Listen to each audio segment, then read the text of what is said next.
Namo tassa bhagavato arahato samma sambuddhassa. Namo tassa bhagavato arahato samma sambuddhassa. Namo tassa bhagavato arahato samma sambuddhassa. Selamat pagi, Namo Buddhaya. Ibu-ibu memang suka di belakangnya. Tidak ada yang lebih suka di depan. Tapi nggak masalah. Gimana kabar Anda hari ini? Baik apa kurang begitu baik? Penuh semangat atau lesu? Atau sedang mengalami sakit? Apa kabar Anda? Gak ada jawaban tuh. Gimana? Sehat gak? Udah sarapan belum tadi? Ibu-ibu juga sudah. Bapaknya juga sudah. Sudah ya, baik. Relax, tetapi itu loh, kita timbulkan energi dalam diri kita. Tidak akan lama saya terawih. Tenang saja. Pada pagi hari ini saya mengambil topik perlindungan sejarah. Setiap manusia membutuhkan jaminan di dalam hidupnya, jaminan dan kepastian untuk terhindar dari casualties, masalah-masalah, dan juga dari ketakutan, supaya hidupnya menjadi berjalan dengan lancar. Seperti begini, kalau kondisi sosial tidak begitu enak, ada kerusuhan, maka kemudian infrastruktur pembangunan, Anda buka toko pun tidak tenang, Anda kerja keluar tidak tenang, benar apa tidak? Kita membutuhkan dalam beberapa level stabilitas dan keamanan tertentu di dalam hidup. Baik. Dan biasanya perlindungan itu akan kita sangat butuhkan ketika kita berada di dalam satu masalah atau di dalam satu hal yang menakutkan kita. Kita ambil satu contoh.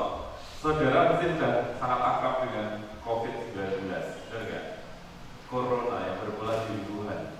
Siapa yang memulainya kita tidak tahu, tetapi itu menjadi menjadi sebuah wabah yang akhirnya dari China menyebar ke seluruh dunia.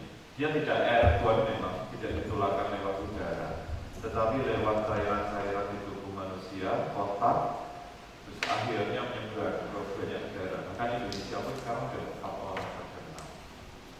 Saudara kira-kira sudah tahu corona semua kan? Sudah ya? Ya? Yang COVID-19 tahu ya?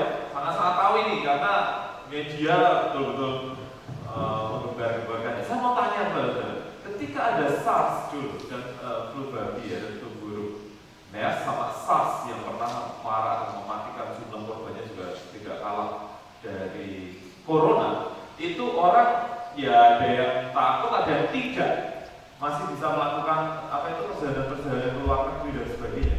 Tapi kasusnya corona yang sekarang ini membuat bahkan Arab Saudi pun menutup pintu untuk umroh, benar nggak?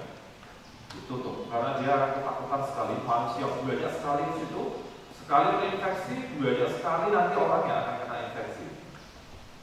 Kalau sudah pernah lihat videonya anak kecil yang kena corona sampai kemudian infeksi saluran pernapasan yang akut yang sudah dalam ispat, sangat-sangat mengkhawatirkan kalau tidak dirawat dengan baik, terus kemudian dia agak penting-penting gitu, terus akhirnya mati. Ngeri kan? Saya bertanya, saudara kira-kira kalau harus bepergian ke bandara Jakarta yang ada kasus kan di Depok ceritanya, ke Bali juga ada beberapa yang suspek, ada ke Singapura, atau ke China, atau ke Thailand, atau ke Australia yang juga ada kasus. Kira-kira paling tidak khawatir dan pas-pas. Tolong dijawab. Ada ketakutan nggak dengan corona ini? Ya.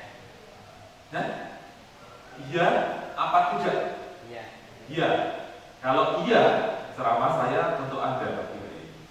Tapi bagi yang tidak, saya sama sekali tidak. Anda boleh mulai meninggalkan tempat ini, nggak apa-apa. Karena Anda nggak takut soalnya, benar nggak? Baik, jadi tentang corona ini, Anda ada siapa yang khawatir? Yang betul-betul khawatir, angkat tangannya. Benar, yang betul-betul takut. 1, yang lain tidak ya? 2, kamu tidak? Biasa aja ya? Nah, keren. Dan memang sudah mencapai secara Ibu dan saudara berbahagia, ada satu cerita sejak zaman kuno di Damaskus, Damaskus itu dulu adalah tempat kota tua ketika Saul menjadi Paul ketemu Gamaliel di Injil.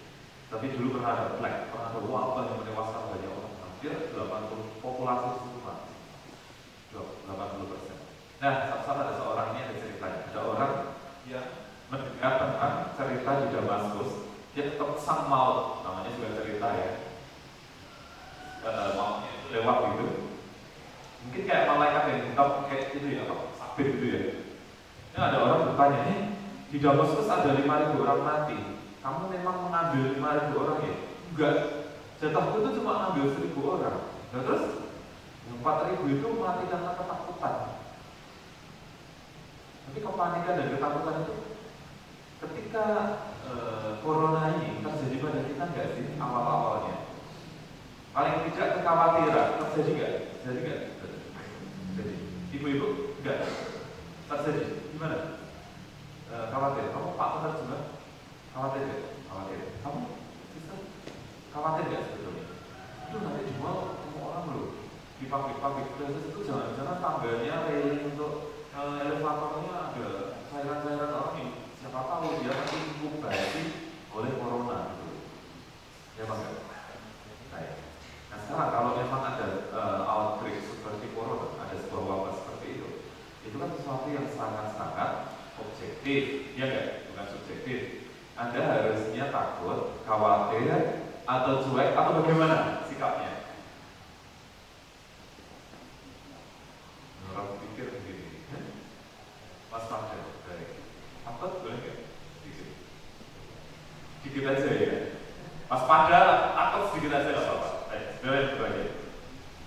Apa yang harus kita lakukan untuk itu adalah dalam kasus corona itu adalah kita yang menjaga sanitasi kita, benar nggak? Karena ternyata dia adalah virusnya itu dibalut oleh protein dan dia akan hancur ketika kita menggunakan sanitasinya bagus. Ketika kita sering-sering cuci tangan dengan sabun dan dengan membersih lantai, dia langsung mati. Terpapar matahari terlalu lama dia juga mati. Oleh karena itu sering-sering cuci tangan, sabun, jaga kesehatan. Kedua, virus flu, terutama influenza, terus kemudian demam dan sebagainya itu akan masuk menginfeksi kita ketika daya tahan tubuh kita itu lemah. Jadi apa yang harus kita lakukan? Diimbus ininya daya tahan kita. Saya sekarang, dulu saya ketika jarang olahraga, gampang pilek, gampang sakit, gampang demam. Sekarang saya yoga, sekarang saya tai chi chuan, sekarang saya sedikit jalan-jalan. Sekarang jarang sekali saya kena pilek, flu dan sebagainya. Karena memang kita level imunitas kita tingkatkan. Nah itu lakukan, sanitasi dilakukan, itu sangat-sangat penting, waspada. Kemudian kalau ada orang yang batuk-batuk, flu, kelihatannya parah ya, kita pinjam masker atau masker, oke? Bukan kita sehat menggunakan masker, tapi mereka yang sedang sakit itu yang kita kasihkan masker. Sehingga tidak seperti yang di Jakarta kemarin, itu orang berebut memborong masker dan orang sehat di mana-mana bawa masker. Itu sebetulnya agak pas. Kenapa? Kalau Anda terlalu paranoid, bahkan di Wuhan saja tidak semua populasinya mati kan? Yang meninggal cuma berapa? Dan ketika dirawat sudah banyak yang sembuh. Dan China, pemerintah China sudah menemukan vaksin yang tinggal dipatenkan. Israel juga sudah menemukan vaksinnya. Indonesia di Bogor kita sudah melihat yang sudah certified 9 itu juga sudah mulai ada kemajuan untuk menemukan. Menurut saya gitu sih. Jadi nggak usah terlalu parno menghadapi ini. Tetapi saya akan kembali lagi ke topik saya, yaitu tentang ketakutan, masalah dan kemudian perlindungan. Saya akan ambil topik corona ini karena itu sesuatu yang betul-betul terjadi. Dan apa sih sesungguhnya corona itu menakutkannya? Karena dia mempunyai potensi untuk apa? Mengakhiri kehidupan kita, benar nggak? Benar apa enggak? Kita itu paling takut itu sebenarnya terhadap kematian. Kecuali beberapa orang di sini yang tidak takut dengan kematian. Saya mau tanya dulu, dari komitmen keberhentian, kamu takut mati enggak? Kalau matinya segera, takut. Baik, ibu-ibu semuanya, siapa yang tidak takut mati tunjuk jari? Berarti masih takut. Bapak-bapak yang tidak takut mati tunjuk jari. Teman kita itu kirain tidak takut mati, jadi semuanya takut mati. Yang di luar takut mati nggak? Takut dia, pucat begitu orangnya. Ya, saudara. Jadi protection itu sangat penting untuk kita menghadapi ketakutan. Baik, saudara. Sekarang, apa sih karakteristik dari perlindungan itu? Kan kita mau tentang perlindungan. Sesuatu bisa ada ciri-cirinya yang bisa jadikan kita perlindungan. Apa itu? Satu, dia powerful, dia kuat. Perlindungan itu kalau tidak kuat dan kokoh, dia tidak akan bisa menjadikan perlindungan. Kita rapuh, kita berlindung pada sesuatu yang lain yang juga rapuh. Hancur, bareng, ambiar bareng, benar gak? Satu, dia harus powerful. Yang kedua, dia harus memberikan apa itu ya? Pengharapan yang positif. Yang kita mintai perlindungan itu. Oh, semuanya akan baik-baik saja, semuanya akan membaik, tenang-tenang aja lah. Virus corona ini sudah diteliti dan sudah ditemukan vaksinnya dan obatnya yang terhebat sedang dipatenkan dan sedang mau disebarkan ke seluruh dunia. Kalau seperti itu, dia ada pengharapan membuat kita tenang, benar apa enggak? Nah, itu secara medis. Tenang aja lah, kamu jaga kesehatan, terus kemudian kamu tingkatkan sistem imunmu dengan ini dan itu, maka kamu akan susah sekali terinfeksi oleh virusnya. Itu sesuatu yang memberikan meringankan saja. Oke, ada satu pengharapan kebaikan juga. Apalagi kira-kira perlindungan yang kokoh, kuat, kemudian dia memberikan pengharapan juga adalah sesuatu yang mencerahkan. Orang itu bukan hanya perlu dilindungi dari bahaya-bahaya eksternal, tapi juga bahaya-bahaya internal. Berapa banyak di antara saudara dimakan oleh pikiran dan perasaannya sendiri, bingung sendiri, siapa yang tidak overthinking, mikirnya itu tidak berhenti, stop nggak bisa, sampai tidak bisa tidur. Ada nggak seperti itu? Ada. Mikir, tidak bisa dikontrol, udah. Ketemu jawabannya, ada pertanyaan lagi, tidak ketemu jawabannya, frustrasi, sampai jam telur, jam berapa, minum obat tidur aja. Ada seperti itu. Ada yang susah, pikirannya resah, gelisah, mikir yang sudah berlalu, ya kadang-kadang seperti itu. Dan dia butuh perlindungan juga dari pikiran apa ya? Pencerahan spiritualitas. Dubawan sudah berbahagia. Nah, itu semua perlindungan itu bisa dikatakan di dalam dhamma. Kenapa di dalam dhamma? Dhamma itu definisinya apa? Dhamma itu. Dhamma itu adalah segala sesuatu yang tercipta maupun tidak tercipta. Dhamma, beres dalam agama Buddha itu. Kosakata, kata yang merangkum semuanya dalam agama Buddha itu namanya dhamma atau dhamma. Sesuatu yang tercipta dan tidak tercipta. Tapi sebagai satu ajaran kebenaran, maka dhamma itu memberikan kita perlindungan yang kokoh. Kenapa?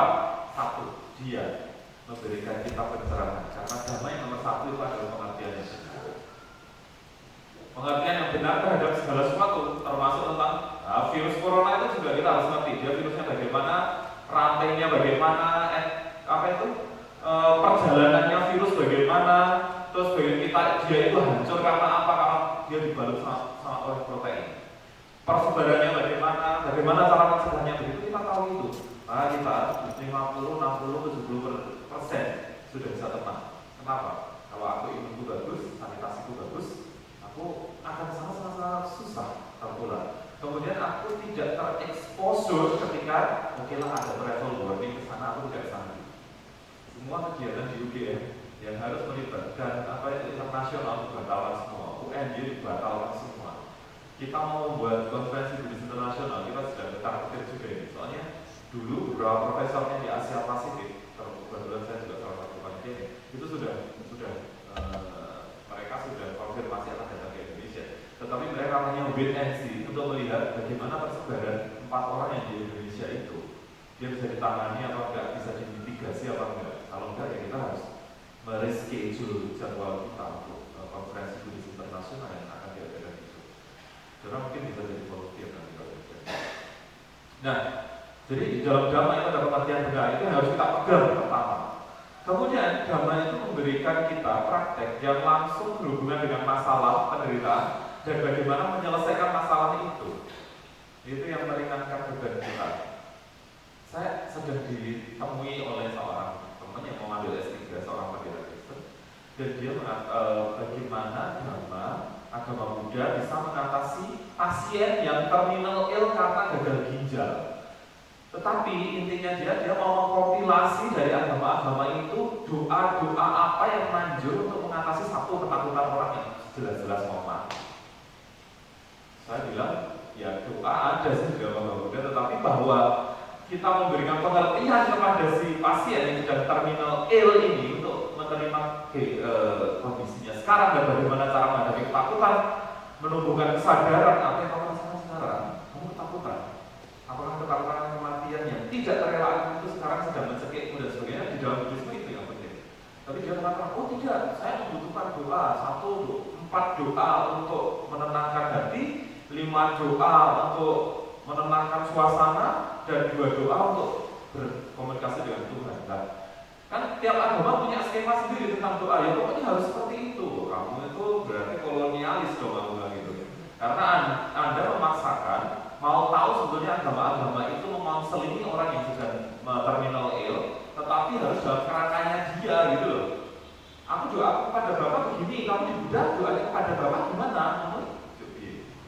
Aku doanya kepada Ibu ya biasanya kalau dalam Buddha. Ya kamu kan agama-agama itu beda-beda. Kenapa harus kamu paksakan masuk dalam kerangka doa-doanya?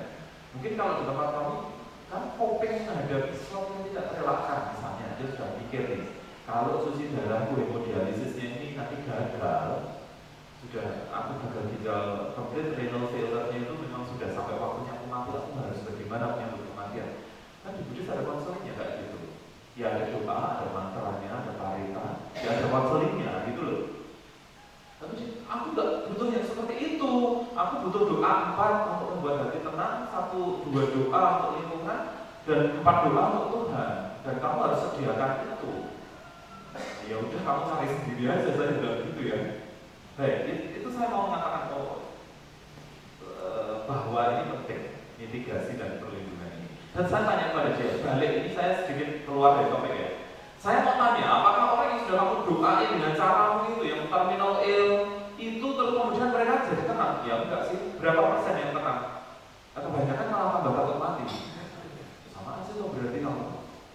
Ngapain juga kamu mensuperioritaskan sebuah dugaan dari kamu bahwa doa itu akan bisa sangat memberikan coping terhadap masalah itu, tetapi kamu sendiri di dalam prakteknya menjadi witness, menjadi saksi bahwa mereka juga tidak berkurang ketakutannya, malah tambah takut kok.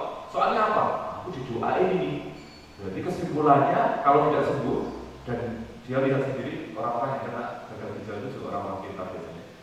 Berarti aku mati, apalagi didoakan, malah dipercepat itu loh pikirannya. Gimana coba? Ya, oke. Saudara, saya akan kembali lagi. Dhamma itu memberikan pengertian benar. Dia memberikan perlindungan dengan cara begini.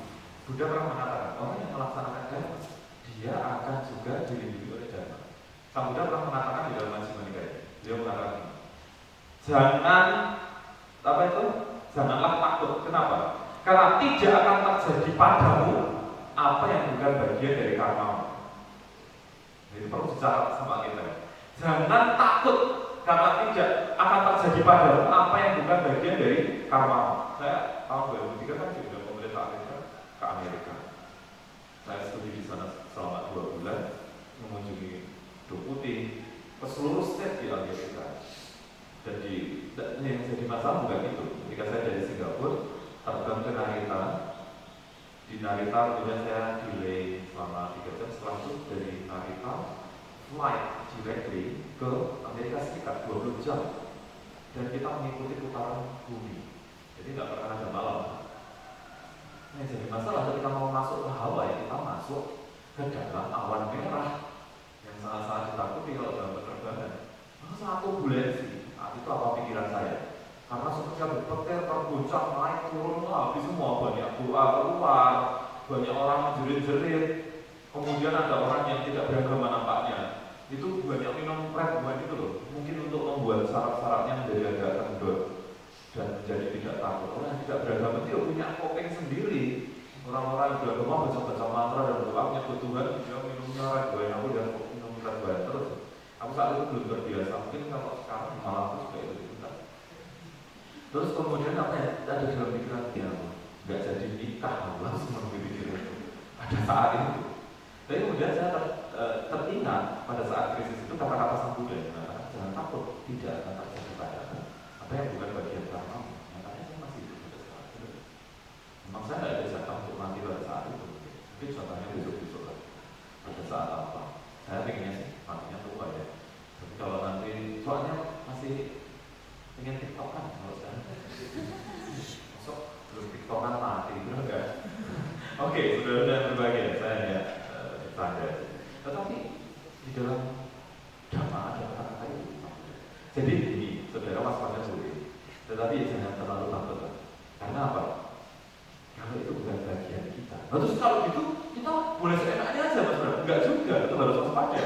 Tegangan antara waspada dan tenang hatinya. Kenapa? Waspada, cuci tangan, hati-hati, tetapi juga punya pikiran. Tidak akan terjadi padamu yang bukan bagianku.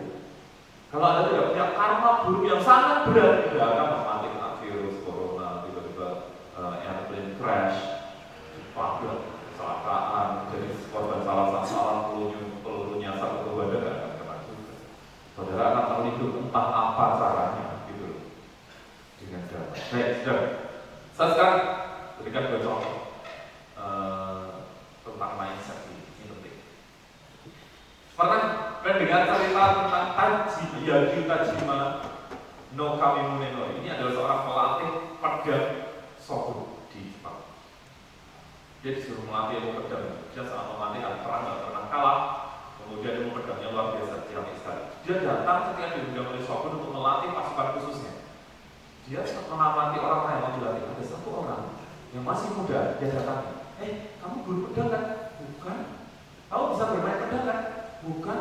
Enggak, aku bisa lihat, kamu itu lihat bermain pedang. Enggak kok, ayo kita main pedang gitu. Mereka pakai pedang bambu ya. Tak, jus. Kena jurusnya satu kepukul kepalanya, kemudian kedua lehernya, kena lututnya, ketusuk perutnya, terus kemudian si pelatih yang namanya Yagyu Munenori itu mengatakan, iya, kamu memang nggak bisa main pedang, tapi kayaknya kamu guru kok. Kamu itu seorang pendekar loh. Enggak, apa rahasianya? Dia langsung tanya itu. Enggak juga. Oh, tapi gini, waktu saya kecil ada seorang samurai berkata kepada saya, anakku, anak kecil, ingat-ingat ya, di dalam hidup itu kamu jangan pernah takut mati. Jadi itu dia ingat-ingat selama hidup. Kemudian Yagyu Tajima Munenori itu mengatakan, nah itu dia yang saya maksud. Rahasia dari ilmu bermain pedang adalah nomor satu, jangan pernah takut mati. Dan kamu sudah mempunyai prinsip itu. Satu, itu yang pertama. Cerita yang kedua, di Tiongkok kuno, di Cina Selatan, di sebelah Sungai Kuning, di Yangtze, itu pernah ada ular besar, orang mengatakan naga, yang suka makan ternak, makan anak-anak kecil, bahkan manusia. Mungkin sekarang piton mungkin ya, kan ada beberapa piton yang makan manusia kan di Sulawesi. Nah, ini ada desa yang sering menjadi sasaran dimakani ular itu, dimangsa ular itu. Akhirnya ketua desanya mencari pertolongan ke sana kemari, dan saat itu dianjurkan untuk ketemu seorang penyihir, seorang dukun. Dukunnya itu ketemu kan, akhirnya Pak, tolong kami desa kami dibantu untuk keluar dari musibah yang dimangsa oleh ular besar ini. Kemudian si dukunnya ngomong, aku gak bisa bantu kalian, aku memang bisa menyerupai seekor ular, tetapi aku juga pernah gitu. Akhirnya begini akan saya bantu kalian, tapi tunggu ya. Setelah itu si dukunnya membaca mantra dan dia berubah menjadi ular besar. Dia melingkarkan tubuhnya di sebuah jembatan. Orang yang melihat ular itu di jembatan, begitu lihat kok gede banget, lari semua. Saudara kalau ada ular gede banget takut ya? Kalau dia melingkar gitu, matanya gini terus, saudara jalan ke arahnya berani ya? Berani ya, bapak-bapak? Yang belakang berani ya? Ibu-ibu gak berani? Pemimpin kebaktian berani ya? Sangat tidak kalau kemudian. Nah, banyak orang ketakutan, waduh ada ular, mereka balik kanan. Tapi kemudian saudara, ada seorang pemuda yang dia jalan, ada ular cuma lihat saja, kemudian dia melewati ular itu diinjak loh. Terus dia jalan gitu aja. Terus kemudian ular itu kan jadi dari dukunnya. Dia kemudian mengubah dirinya menjadi dukun lagi dan dia mengatakan, hei anak muda, sini. Kenapa? Aku sudah mencarimu selama berhari-hari di sini katanya, dan aku menunggumu. Dan kemudian si pemuda itu yang menjadi penolong untuk menaklukkan ular. Jadi masalahnya itu bukan kepada objeknya ketika kita itu takut, tetapi bagaimana kita memandang objek itu yang membuat kita takut atau tidak. Ada orang yang ini masih di sini yang sudah ini cerita yang ketiga. Ada seorang jenderal perang. Dia itu pengen pup, tahu ya? Padahal jam 6 sore, dan di jam 6 sore itu kayak di toilet tapi di pinggir sungai gitu di sana saat itu. Tapi orang-orang mengatakan, jangan jenderal, kenapa? Soalnya nanti kalau malam itu ada hantu itu loh, hantu yang keluar lehernya, keluar lidahnya panjang itu loh, ditampukin itu, tahu ya? Kalau suka nonton film-film vampir pasti sudah tahu. Yang ada lidahnya keluar, kemudian ada taringnya itu. Tapi kamu dimakan loh. Sebenarnya kok belum masa bodoh. Dia akhirnya tetap ke situ. Benar, begitu dia baru beberapa saat di situ sudah tiba-tiba di depannya sudah ada hantu. Dan kemudian lidahnya menjulur, matanya merah, bulging eyes, terus kemudian ada taringnya. Namanya Jenderal Ruanderu. Jenderal Ruanderunya langsung lihat dia, tidak sama sekali terganggu, tetap dia. Terus kemudian ngomong, kamu siapa sih? Jelek amat wajahmu. Terus setannya itu melihat dirinya sendiri langsung kabur. Masalahnya bukan setannya menakutkan atau tidak. Masalahnya adalah pada orang yang ditakut-takut itu takut atau tidak. Ternyata ketika orang yang ditakut-takut setan itu tidak takut, setannya malah takut. Nah saudara, saya mau mengatakan kepada saudara yang terpenting itu bukan peristiwanya, bukan virus coronanya, bukan ketakutan-ketakutan yang ada di sekitar kita yang membuat kita takut, tetapi adalah bagaimana kita menghadapi itu, bagaimana kita merespon itu, dan kita takut apa tidak. Kalau tidak takut ya oke aja. Aku tidak takut kok. Mati semua orang juga akan mati, cepat atau lambat, tetapi aku akan menjaga diriku dengan sebaik-baiknya. Kalau aku dikatakan oleh Buddha bahwa tidak akan terjadi padaku apa yang buat bagian, ya tidak akan terjadi kok. Dan aku tetap happy mempertahankan ketenangan hatiku, tapi aku tetap menjaga diriku dengan baik. Itu bisa saja. Seperti kata tadi, waspada tetapi tenang, tidak terlalu terganggu. Tetapi sebetulnya omongan saya juga sia-sia juga ya kepada Anda pagi ini. Karena saya pikir orang di Dhammasudara tidak ketakutan menghadapi corona, benar nggak? Saudara ada pikir, corona kan di Wuhan, corona kan di Depok, corona kan terjadinya di Bali. Solo kan nggak ada kasus. Nah, saudara tahu nggak bahwa satu virus itu masuk ke tubuh ada masa inkubasinya? Kadang-kadang orang tidak punya simptom, besok tiba-tiba sudah ternyata sudah di sampingnya, terus diludahi dia, gitu kena wajah Anda, masuk ke Anda, gitu saudara takut nggak ketika seperti itu? Takut nggak? Alah mati ya mati aja. Tapi itu Buddhis. Takut nggak kalau seperti itu? Lumayan takut. Ibu-ibu gimana tuh? Sebenarnya pernah takut apa enggak? Tentang ini loh yang sedang beredar itu loh. Tentang corona, COVID-19 itu takut nggak? Sama sekali nggak ya? Mereka anak-anak wihara tidak takut kok dengan itu. Jangan tidak takut mati juga semuanya. Ya memang intinya itu tadi, selama Anda tidak takut mati, Anda tidak perlu takut apapun, karena mati itu yang paling final semuanya, betul nggak?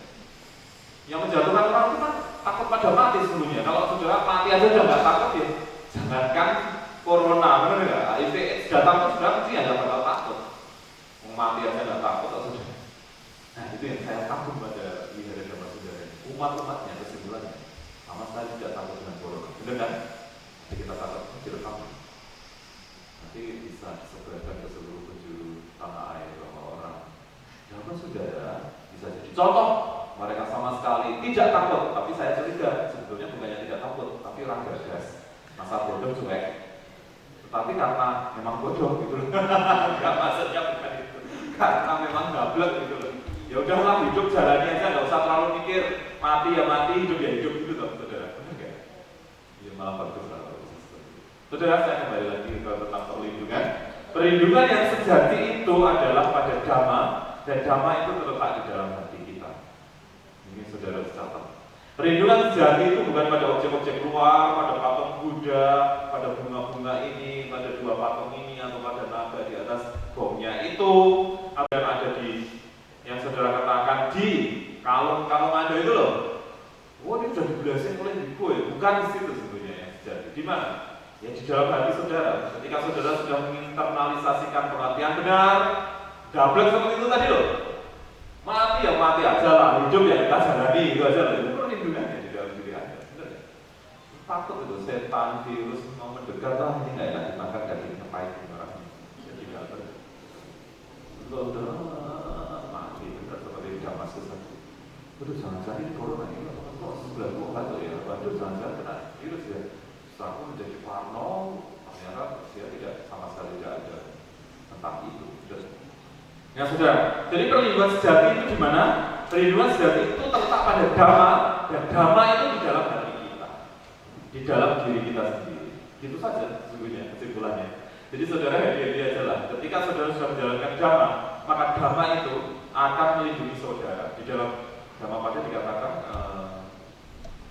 dhammo have rakhanti dhammacari dalam bahasa Sanskerta. Dharma Have raksanti dharmacarin. Dharmacarin itu pelaksana dharma. Raksa itu melindungi. Kemudian dharma itu kebenaran. Kebenaran itu melindungi orang yang melaksanakan kebenaran. Saudara melakukan dana, maka saudara tidak akan pernah kekurangan kalau buahnya sudah berbuah. Saudara melaksanakan meditasi kesadaran dengan benar, tidak perlu terlalu lama-lama meditasi itu. Tapi yang penting ngerti kualitasnya benar dan saudara tenang dan saudara cerah. Maka itu pun yang akan melindungi saudara dari ketakutan.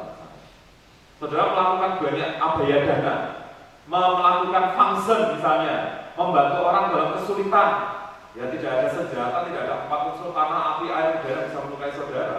Tidak ada racun yang bisa menyentuh saudara. Walaupun keracunan gimana? Ada saja yang menyelamatkan saudara gitu. Jadi perlindungannya sebenarnya orang Buddhis nggak perlu pakai jimat, aji-aji, mantra-mantra, dukun-dukun nggak perlu. Saudara pakai dhamma saja. Dan saudara lakukan sudah sama. Ada perang. Kenapa ada perang? Itu ada senjata bom diledakkan orang tidak mati. Meskipun ada di tempat lain. Karena memang dia nggak punya jatah mati. Berarti dia punya karma baik yang sangat kuat. Gitu loh. Tapi kalau orang karma baik, buruknya banyak banget, karma baiknya kurang. Baru itu loh duduk habis kerja, langsung jatuh mati. Bisa nggak terjadi seperti itu?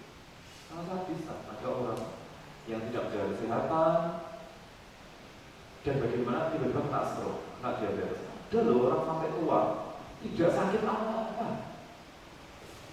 Diabetes nggak kena, jantungnya oke, kemudian triglyceridnya juga oke. Dia olahraga, bahkan olahraga itu juga tidak. Kenapa? Ya karena baiknya banyak banget. Tapi itu bukan policy yang bagus untuk Anda. Kalau Anda tidak yakin saudara punya tabungan karma baik banyak apa belum, maka satu-satunya cara adalah berbuatlah baik sebanyak-banyaknya. Yang pertama, yang kedua tetap olahraga, jaga kesehatan. Begitu ya. Sederhana lah jadi orang Buddha itu sederhana, pakai common sense, pakai akal sehat, pakai kebenaran, dan itu dilaksanakan. Nah, maka kalau saudara sudah bisa melaksanakan dhamma, perlindungan sejati itu ada di dalam hati, di dalam diri Anda masing-masing. Kemanapun Anda pergi tidak takut, kemanapun Anda pergi happy. Kebaktiannya kok samanya lama, itu tetap happy. Singkat, ya tetap happy. Nanti habis ini lama, berarti nggak selesai semuanya. Sampai kapan ini? Kalau orangnya di dalam hatinya happy, ya udahlah ini masih kesempatan orang itu ngomong lah, kasihan kalau dia ngomong sendiri kayak orang gila. Bisa juga happy loh. Baik, saudara, itu saja yang bisa saya sampaikan pada pagi hari ini. Saya ingin meskipun hanya 3 menit, ada pertanyaan. 4 menit ada pertanyaan saja. Silakan, ada pertanyaan. Silakan, namanya siapa? Pertanyaannya apa? Saya tunggu 3 menit saja. Ya.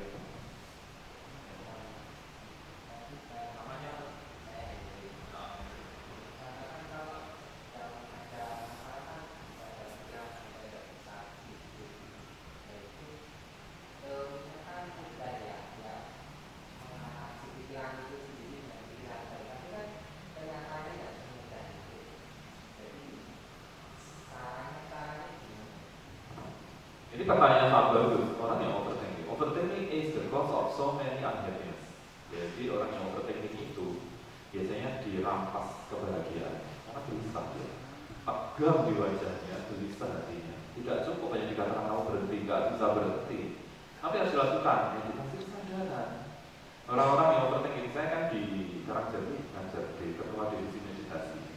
Jadi yang datang bukan hanya orang sama dengan di sini, kan bukan hanya orang Buddhis yang datang, Islam, Kristen, Katolik, orang ateis, ngakunya juga orang tidak beragama datang. Banyak yang overthinking. Apa yang dilakukan? Ya kita harus duduk dulu, relax. Ini saya kasih sedikit caranya. Kita harus menenangkan dulu, karena orang dari kehidupan sehari-hari mau masuk meditasi itu harus pelan-pelan loh. Seperti air yang keruh, kita harus endapkan dulu loh. Didiamkan kan nanti mengendap. Dari beta ke alfa itu butuh proses. Jadi dia diam dulu. Mau pikirannya bergemuruh, bergejolak, ya diam aja, terang itu didiamkan. Setelah agak lama nanti akan berkurang loh intensitas perasaan sama pikiran yang meloncat-loncat itu. Nah, kemudian mulai memperhatikan nafas. Nafas aja diperpanjang. Kenapa? Karena nafas itu ketika dipanjangkan, oksigen masuk ke tubuh itu basah. Dia sangat menenangkan. Kita perpanjang, dan ketika keluar pun agak panjang karena dia membuat asam aram. Agak panjang masuknya. Misalnya gini, kita nafasnya itu 1, 2, 3. Di dalam meditasi awal itu kita buat 1, 2, 3, 4 sedikit gitu. Keluarnya 1, 2, 3, 4 sambil memperhatikan apa yang terjadi di dalam pikiran, perasaan, mendengar suara sekitar dan sebagainya. Kalau kita sadar begitu, oh sekarang muncul, dan saudara perhatikan benar-benar. Ini muncul pikiran ini. Kok tubuhku belum ditutup ya? Mataku bahagia banget. Dan sekarang ya, bunuh aja itu matanya. Gimana ya caranya? Itu bisa muncul kan di dalam pikiran. Nah itu tetap dilihat aja sambil mengamati nafas yang akan diperpanjang. Nanti agak lama, sudah agak tenang, kita mulai memperhatikan aspek yang sangat halus dari nafas kita yang masuk dan keluar. Ketika sudah agak tenang, kita harus sudah siap untuk memperhatikan gerak nafas yang paling halus dan paling kecil. Gitu, masuk keluar sampai tipis, sampai halus gitu. Maka apa yang terjadi? Pikiran Anda akan langsung menjadi sangat tenang, menjadi sangat jernih. Dan meskipun pikiran masih berkelari ke sana kemari, saudara tidak terganggu dengan itu overthinking. Banyak tekniknya. Kadang-kadang saya tambahin dengan ketika nafas masuk, bayangin gelombang naik di lautan. Kalau sudah tidak fobia dengan air, ketika nafas keluar, gelombang turun. Atau Anda membayangkan samudra yang sangat luas. Langsung orang-orang yang overthinking nggak pernah ke psikiater, mereka nggak sembuh-sembuh diajari dengan CBT, cognitive behavioral therapy dengan ini. Tiba-tiba, Mas, habis meditasi kan sharing, Mas, kok saya selama 10 menit bisa istirahat dan Mas lega banget. Soalnya kalau orang overthinking itu mikir sampai jam 2 jam, 3 jam, 4 nggak bisa tidur, sampai exhausted, sampai kecapean, nggak bisa energi. Wajahnya aja nggak enak. Kenapa? Sering sekali mengalami pemikirannya dianalisis, tapi butuh akhirnya frustrasi. Pikiran tidak bisa dihentikan dengan pikiran dihentikan dengan kesadaran. Nah, tapi kan tidak mengatakan mengatasinya dengan pikiran, kita mengatakan dengan mindfulness. Caranya gitu. Pertanyaan yang sangat bagus. Nanti dicoba dulu. Jangan hanya tinggal mendengar dan jadi teori aja. Nanti setelah teori lewat, tidak dilakukan ya. Ayo yang lain tanya. Supaya apa? Interaktif dua arah gitu loh. Bukan banyak arah, bukan hanya saya dari saya aja. Kemungkinan saya kan bisa salah. Kemungkinan Anda mempunyai mutiara ide yang juga ternyata saya harus belajar dari Anda. Silakan. Ibu-ibu juga boleh tanya. Saya nggak tertarik dengan meditasi kok. Nah, karena apa? Meditasi formal yang diajarkan biasanya lama langsung. Setengah jam, 1 jam. Nggak perlu seperti itu. Meditasi itu kalau bisa 3 menit, 4 menit, tapi betul-betul Anda tenang, Anda sadar, Anda cerah. Ya sudah, 4 menit selesai, mulai aja cari kegiatan lain, kerjakan sesuatu. Nanti butuh recharge, Anda merem lagi 3 menit. Yang penting kualitasnya, bukan kuantitasnya. Kalau yang terjadi apa selama ini? Ikut meditasi di wihara setengah jam, 3 perempat atau 1 jam langsung. Saudara udah capek, berdua, pemimpin ini cuma orang rampung dan sebagainya. Yang ada bukan pencerahan, bencian, kebosanan, dan besok lagi gak bakalan mau ikut meditasi lagi. Karena selalu di pikirannya terbayang meditasi itu bos. bosan, patung, capek, frustrasi. Itu karena salah. Gitu ya.